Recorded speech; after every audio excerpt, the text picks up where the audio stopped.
E aí galera, beleza? André aqui com mais um vídeo e hoje eu volto a falar de DeFi. Eu tenho que voltar a falar de DeFi porque o Compound, né, esse protocolo, essa ferramenta de Decentralized Finance, finanças descentralizadas, que não tinha uma moeda, lançou uma moeda nas últimas 24 horas. Eu vou falar sobre isso, né, porque que essa moeda, desde que lançou, não para de subir o preço, né. Vou falar sobre Origin Protocol.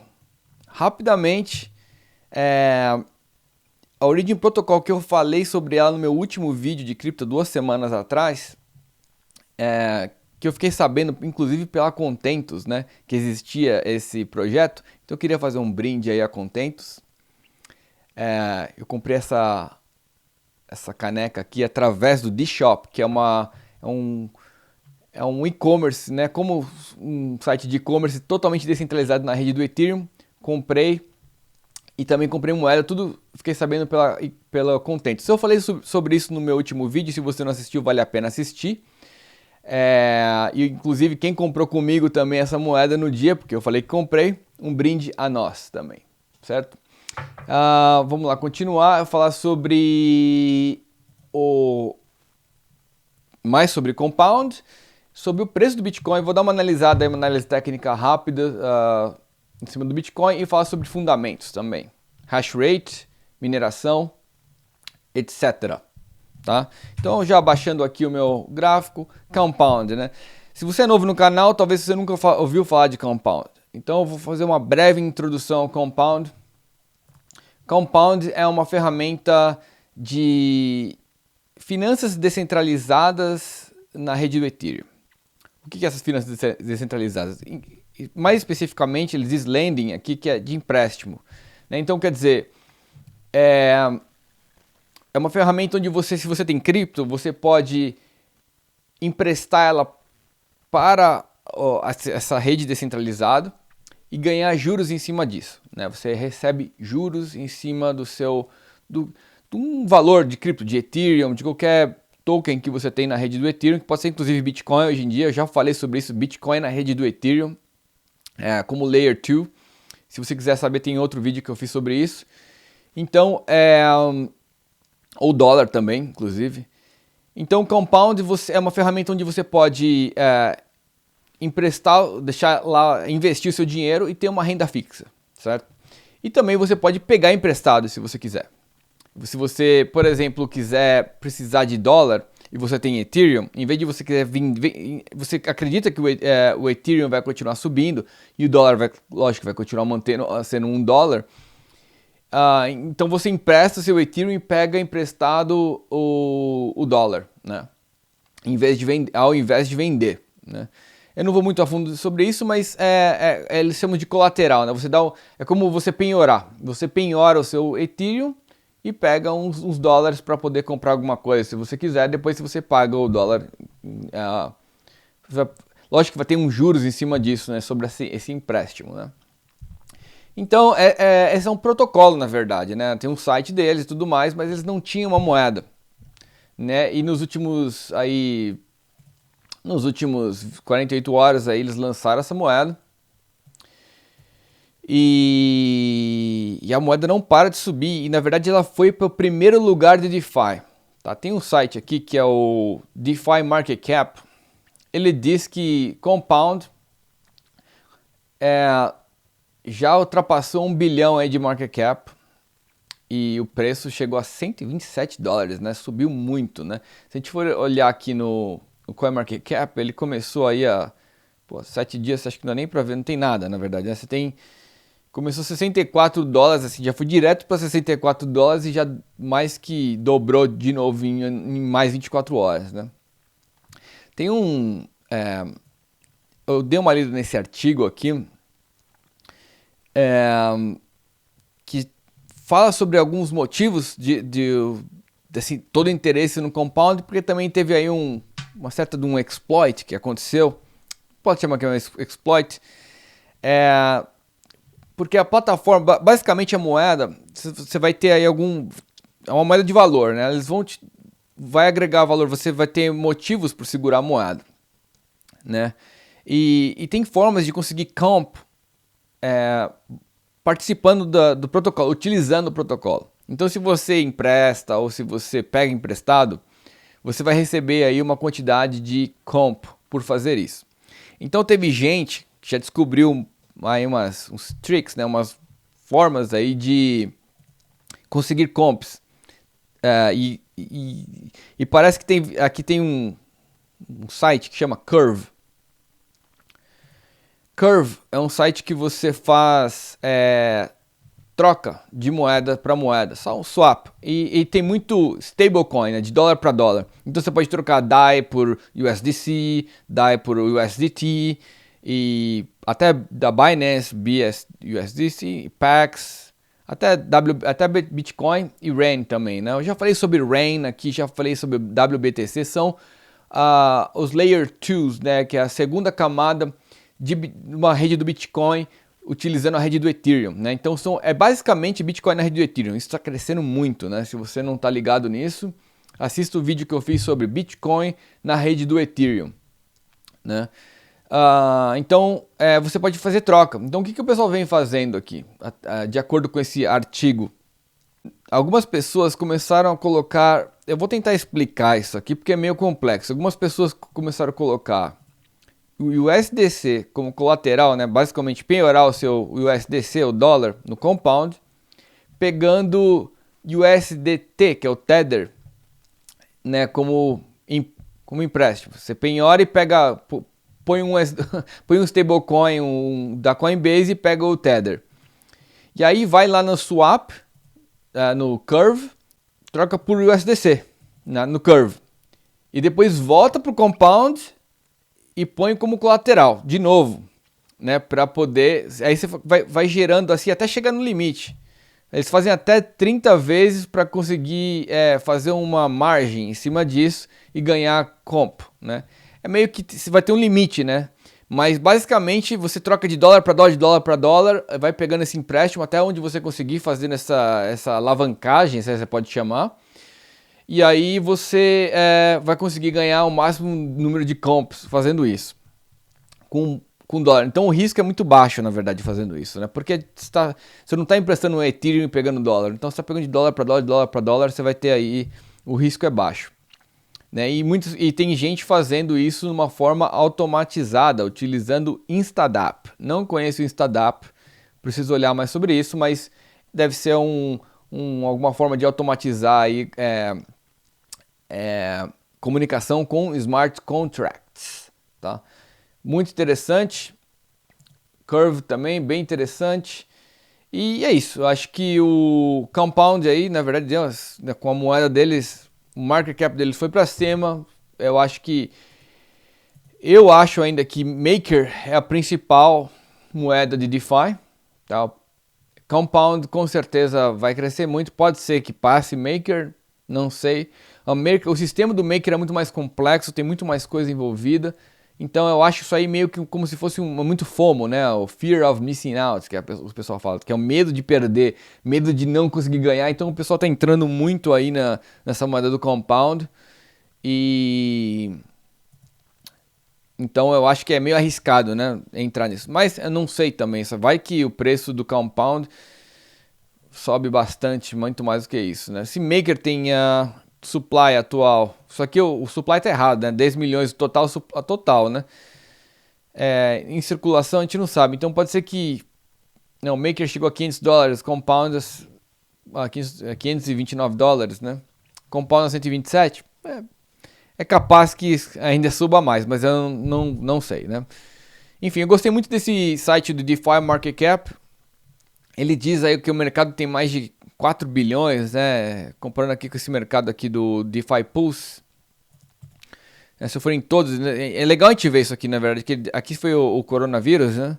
Ele já está lá alcançando quase o all-time highs do DeFi, né? Interessante. Vamos lá falar sobre Bitcoin. Análise técnica aqui, eu coloquei aqui essa linha que nós estamos tendo aí uma resistência, né? Se você traçar ela aqui em cima do último topo, parece que ele quebrou e está fazendo um pullback, né? No final, assim, eu não vou falar muito sobre isso. O que eu acho sobre isso é o seguinte. Ele vem, nos últimos tempos, ele vem perdendo força. Apesar de estar mantendo aí na mesma linha, né? Ele está acumulando nessa região aqui. Isso aqui é uma acumulação. E perdendo força, eu acho que é bom ele perder essa força para poder ganhar depois. Então, assim, eu tô, de uma certa forma, meio bullish, na verdade. Né, se ele quebrar, eu acredito que se ele quebrar isso aqui, ó, o topo anterior, né, que ele não conseguiu quebrar aqui, os 10.500, quebrou aqui, ele já entra na tendência de alta, né? Então, tem que ficar de olho nesse último topo. Ele tem que quebrar o último topo para poder entrar numa tendência de alta. De uma outra forma, tem que ficar muito esperto também com isso aqui, né? Ele quebrar, cair assim, pegar todo mundo de surpresa. Mas enfim, uma coisa muito interessante que aconteceu foi que o hash rate do Bitcoin, né? Como eu falei, né? Eu falei bem aqui em cima, né? No dia do halving, eu falei para quem me acompanhou, falei daqui vai cair. Realmente caiu bastante, né? Bastante. Mas ele já pegou muita força de novo, né? Já tá aí com, né? Eu acredito que isso tem a ver com o preço do Bitcoin tá segurando, por isso que eu também ando, né, bem otimista no Bitcoin, porque ele está segurando aqui de uma certa forma, né? Aqui a gente teve uma acumulação também. A gente tem que ver se essa acumulação aqui ele vai, né, romper para cima. Se ele romper para cima, é muito, muito otimista mesmo. Eu acredito que ele vai continuar subindo aí e tudo mais. Então, quer dizer, ele está formando uma tendência de queda aqui, se você for pensar assim de uma certa forma, né? Tem fundos descendentes aqui e tudo mais. Mas a gente tem que ficar de olho no hash rate do Bitcoin, que está bem envolvido com preço, né? Que esses são basicamente fundamentos. E tem uma notícia aqui sobre esse artigo que foi lançado uma semana atrás. Bem complexo esse artigo aqui, que fala sobre a mineração do Bitcoin. Foi lançado dia 11, nem uma semana, tá? Uma semana? Uma semana atrás, exatamente. Nesse gráfico aqui mostra que os Estados Unidos, desde setembro do ano passado, foi o país que mais cresceu em hash rate, em novos hash rate no mercado. Tá aqui o setembro e aqui, tá aqui os Estados Unidos aqui, tá? Subiu 78% desde 78,33% para ser mais específico, desde setembro do ano passado. E eu acredito que isso tem a ver com Northern Data, né? Que eles estão criando o maior data center de mineração dos Estados Unidos, no Texas, né? E eles estão aí a todo vapor. Deu uma parada aí durante o coronavírus, né? Porque pararam, estavam com menos funcionários, mas estão entregando e vai ser o maior data center de mineração de Bitcoin do mundo, né?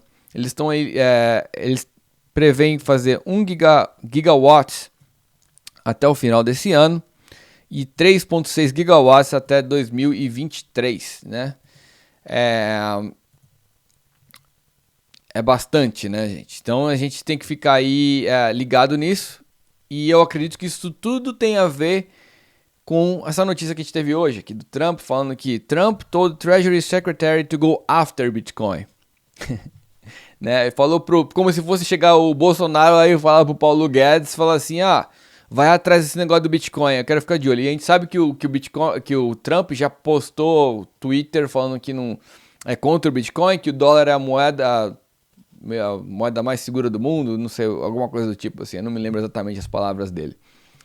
Né? E eu dei uma lida aqui, na verdade não tem nada demais, mas eu acredito que existe uma guerra aí acontecendo entre China e Estados Unidos, inclusive em relação ao hash rate do Bitcoin, né? Quem tem mais poder de mineração. E os Estados Unidos está lutando aí para também passar a China, porque a China, se você olhar aqui nos gráficos de distribuição de taxa de hash rate no mundo, a China tem mais de 60% de hash rate hoje em dia.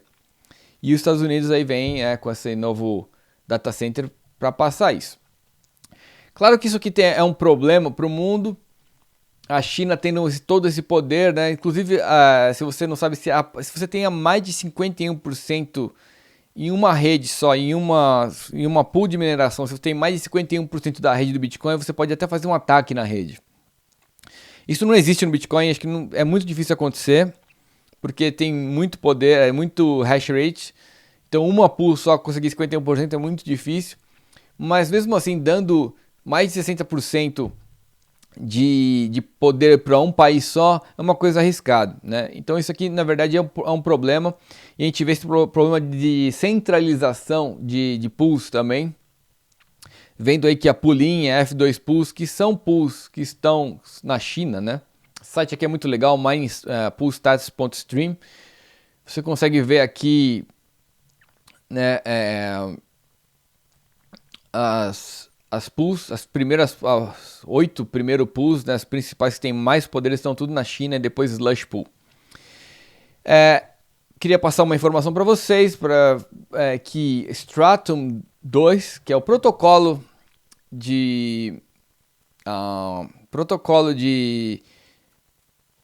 das pools, né, para você ter uma pool de mineração, que foi criado há muito tempo atrás. Nós estamos utilizando a versão 1 desse protocolo nas pools de mineração.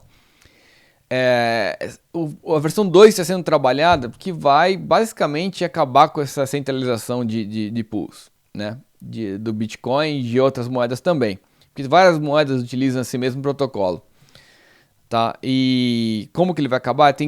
Eu não vou muito a fundo nisso, que é bem técnico, mas basicamente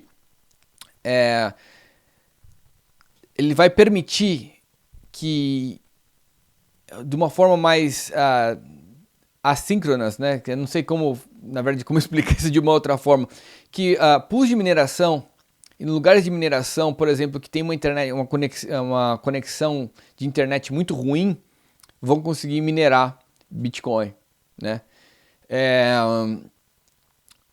O que isso quer dizer? Existem lugares no mundo onde o preço da energia é muito barato, mas a conexão de internet é muito ruim.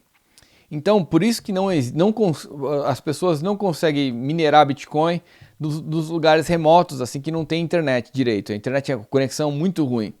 Então, isso vai introduzir no mundo muitos lugares que, na Índia, sei lá, no meio do gelo lá, não sei, em alguns lugares que não tem internet boa para poder minerar Bitcoin. Isso vai ajudar com a descentralização de mineração do Bitcoin, melhorando aí os fundamentos do Bitcoin, na verdade. Então, quer dizer, é só questão de tempo.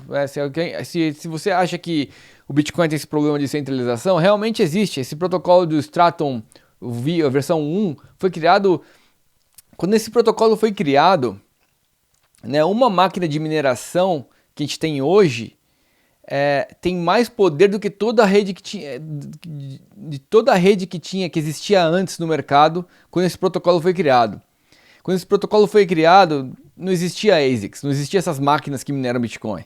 Então nós estamos realmente muito desatualizados em relação a esse protocolo.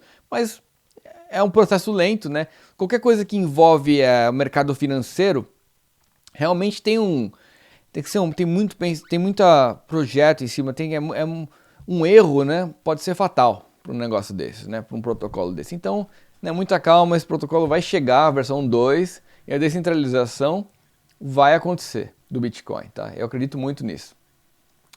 As tecnologias, elas vão avançando, inclusive sabendo que o preço do Bitcoin, voltando a falar de preço, se eu colocar no gráfico mensal, esse aqui é o gráfico mensal do Bitcoin.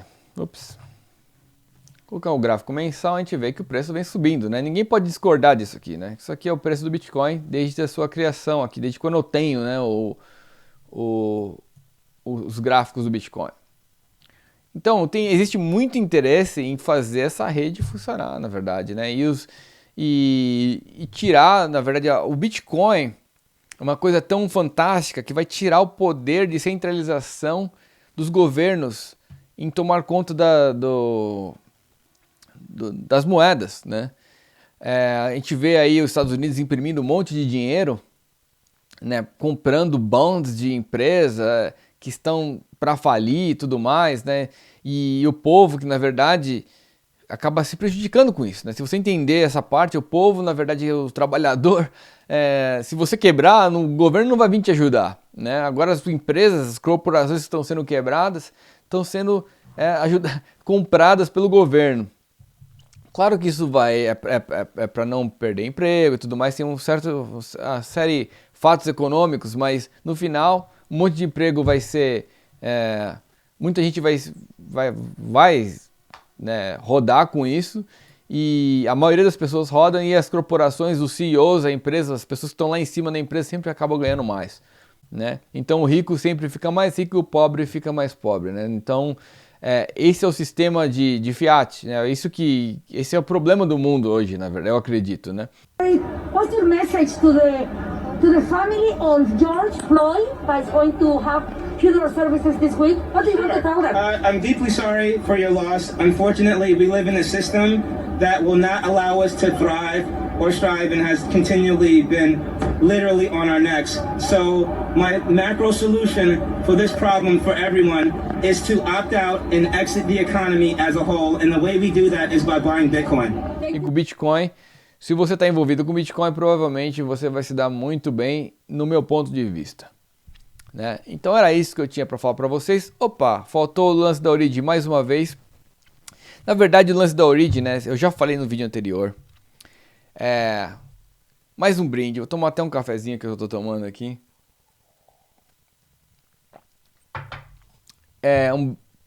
Parabéns a você que estava segurando o Origin Protocol e entrou comigo no último vídeo. Teve outras moedas que eu comecei a falar de umas moedas menorzinhas, né, nos últimos meus vídeos. Falei da Unibright. Comprei um pouquinho, né, no vídeo anterior. Eu continuo comprando, acredito muito na Unibright. O futuro da Unibright vai ser... acho que vai ser fantástico também, né? Se eu for lá em Unibright, o preço dela chegou a cair bastante, ele vem caindo e eu venho comprando, tá? Comprando de pouquinho em pouquinho, como eu falei. Tem outras moedas que eu gostaria de falar também, mas eu vou deixar para o próximo vídeo, tá? Se inscreve no canal, deixa um like, eu te vejo na próxima. Tchau, tchau, tchau!